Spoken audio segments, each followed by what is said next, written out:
Welcome back to the channel. Today I have in front of me a Coleman 413G dual burner camp stove.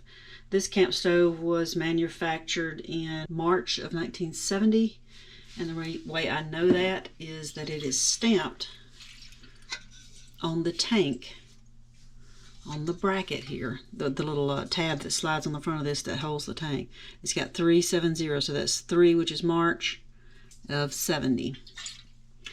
This was my parents' camp stove, and this is the one that they took when we went on vacations, and we went every year to the mountains, the Smoky Mountains, and we would go out in the park and they would cook. This was just a huge part of my childhood. Now my parents have gotten on up in age, and they're in their lower 90s. They can no longer do any of that kind of stuff. Several years ago, before my parents got into rough shape, my mother actually gave this stove to my son, said he could have it. But it's got some issues. It probably worked, it worked fine for them the whole time, and I don't know that they ever had to do any maintenance on it or not. I really just don't know. But I know it's old. I've tried firing it up and we had some issue with it, so I'm trying to clean this up for him. He's not real familiar with this kind of stuff, and I have worked on a Coleman lantern, so I'm a little bit familiar with all the workings of how this white gas burns. So what I'm trying to do in this video, I'm going to take you along with me, and we're going to try to clean this up. As you can see, there's caked on grease. It's not terrible. I've seen worse stoves, but we've got to fix an issue of it flooding out, and it will fire up fine, but it will never settle down to a blue flame. It continues with a large yellow flame, which is indicative of either flooding from either the tank is putting out too much, or it could be that this is the where it mixes the fuel vapor and air to the proper specifications, so that it'll burn a blue flame. It could be that this is gunked up with stuff in it. It may have spider web, who knows what could be in it. So I think I'm going to start with cleaning this out, and then we can go on after that and address the tank as well. But right now I'm going to take this down, take this apart, and try to get to this so I can clean it out really well. It looks like we've got a few screws that hold this in, and I'm guessing, I don't know, we'll have to get into all that. So we're going to dismantle it first, and then we'll go from there about cleaning this out. Okay, I've gathered a few tools, and it looks like I'm going to need a flathead screwdriver and a Phillips head. So the first thing I'm going to do is remove, there's a Phillips head screw that holds this tube to this bracket on the back, and I'm going to go ahead and remove that if I can hit it.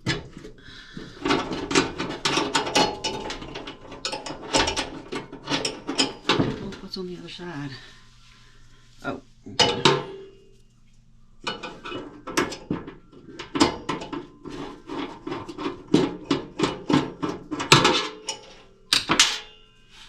All right, so we gotta save all our little parts.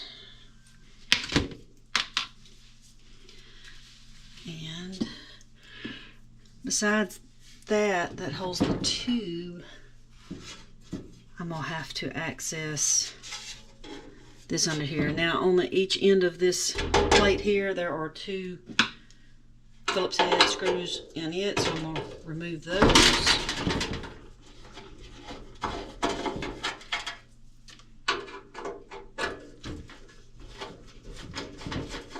Okay, I've got the 2 screws out of the left side,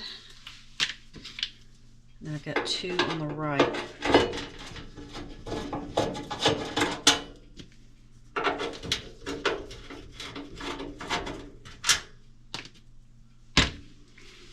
Now to get this out of here, let's see.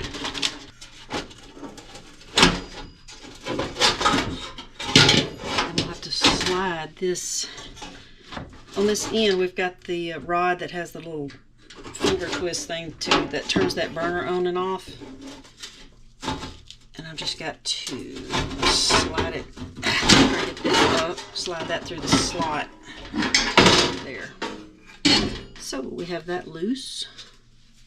It's not terribly dirty. It's got some grease in here, but I'm going to set the stove itself to the side, and we'll work on this burner.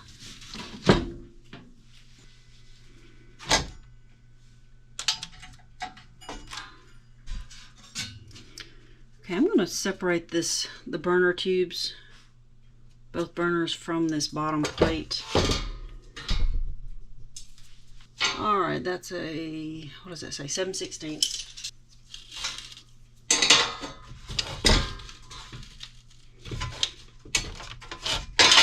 Kind of has a sharp edge on it, so I'm going to try to be careful not cut myself on it.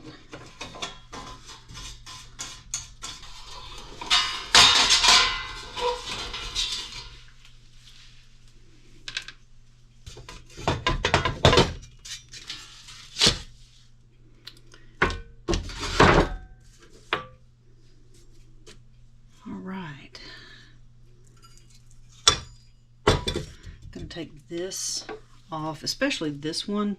This is the one that was used most often. I know that they would get like bacon or sausage going on one and then scrambled eggs on the other. Actually, I think what they would do is on this left side, they would put, sometimes they would make biscuits using their little Coleman oven. And they would put that on this left side, so it didn't really get as dirty as this one on the right. All right, and in this,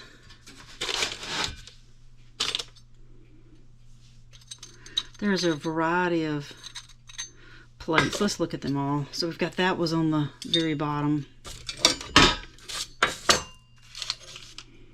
Then we have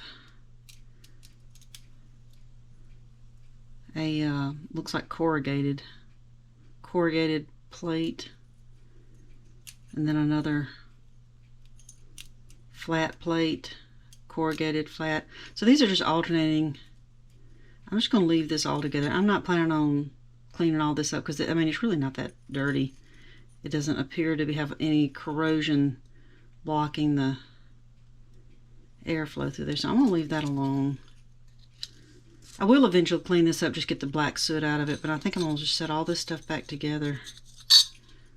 I'm more interested in that mixing tube.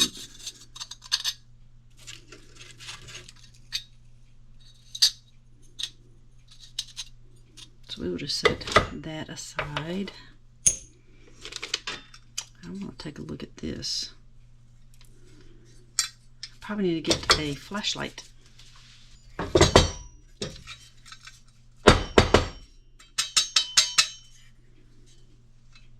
Nothing is really coming out of there. I don't know.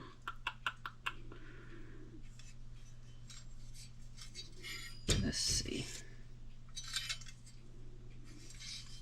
I'm going to find something that I can run into this tube and clean it out. I found a toothbrush. There's also a hole in the bottom of this, where I guess that's where the air comes up into and mixes with the fuel that comes through here.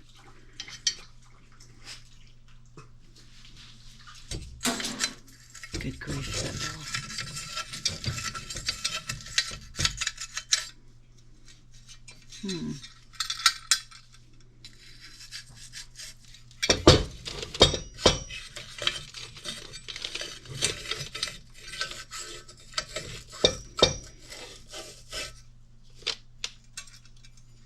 I'm just not seeing a whole bunch of mess coming out. I don't see spider webs. I didn't see any spider webs inside this case either, to even indicate something might even be in there. And looking up inside here, there's just nothing in there. Now, I don't know about up in here. There's not a whole lot of... One thing I can do maybe is get a pipe cleaner and clean that. Alright, I don't know what happened to my pipe cleaners, but I do have this scrap piece of material that I'm going to see if I can run through, if I can get this string to thread down through here, and that'll probably be harder than I'm thinking. Okay, I can't for the life of me get this thing to go thread through there and pull that through, but I did find a pipe cleaner and I can't even get it to go through there either. So I'm going to try one other thing. This is a zip tie that I've added to my cordless drill, and I'm just going to put it up in here. If there are spider webs or anything else, hopefully this would grab it. So I'm just going to put that in there, turn it on, and it should spin around and thrash around in there and pull anything out. I hope I can get it to go in that tube. There we go. See?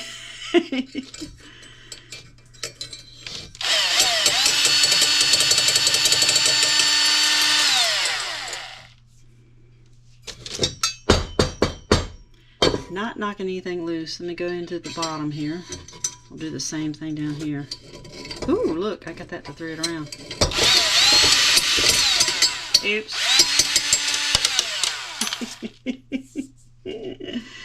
Oh, let's see. Nothing broke loose from that either, so. But the fact that that thing just threaded through there, I'm going to, if I do get that to go all the way around, maybe I can pull a cloth through there. It's not long enough, is it? It's close. Not quite.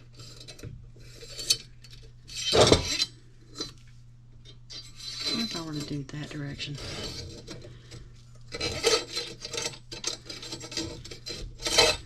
Okay. There's just nothing in there. I'm not going to fool with that anymore. We are going to assume that the inside of that is clean. It's free of spider webs anyway, or debris. And I don't think it's going to be like majorly coated with oil or anything. But I am going to clean this up in my sink before I go any further. Alright, I got these parts cleaned up. Some cleaned up, you know, decently well. I'm not trying to restore this, so I'm not looking for it to be perfect. This cleaned up, not as well as I'd hoped, but it does look a little better. And I cleaned out the tube as well as I could, and I have let all of these items dry. I did clean all of this, and I did clean, I said I wasn't going to mess with these little things, but I did go ahead and clean them lightly with a wire brush. These are very thin and I don't want to break one, so I didn't just go to town on that, but they really weren't that dirty anyway.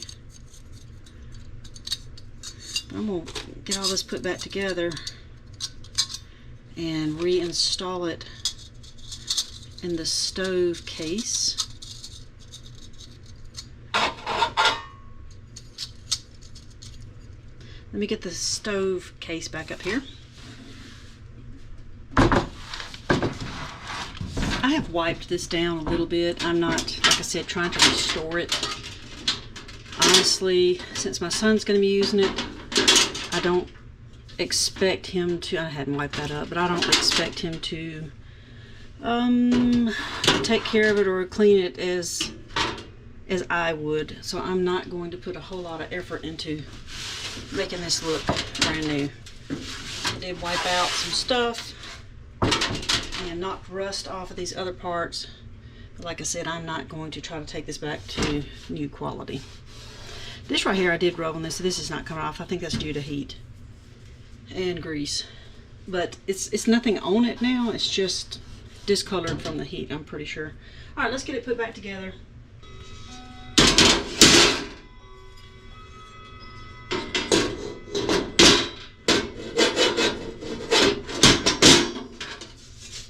That's not going to be right.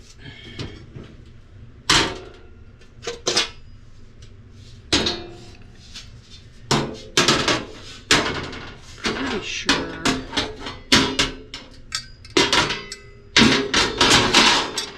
Gotta see which direction this goes.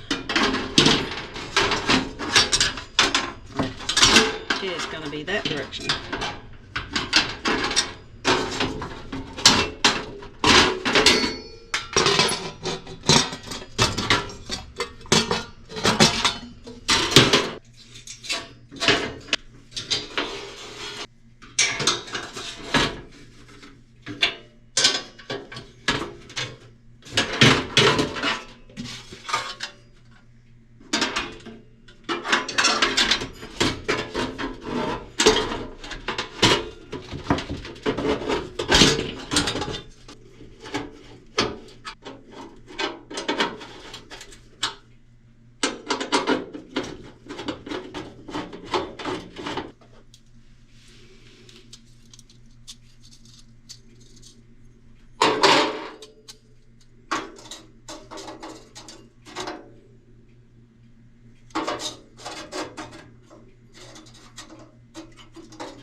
Okay, all of that is done. That's clean as it's going to be.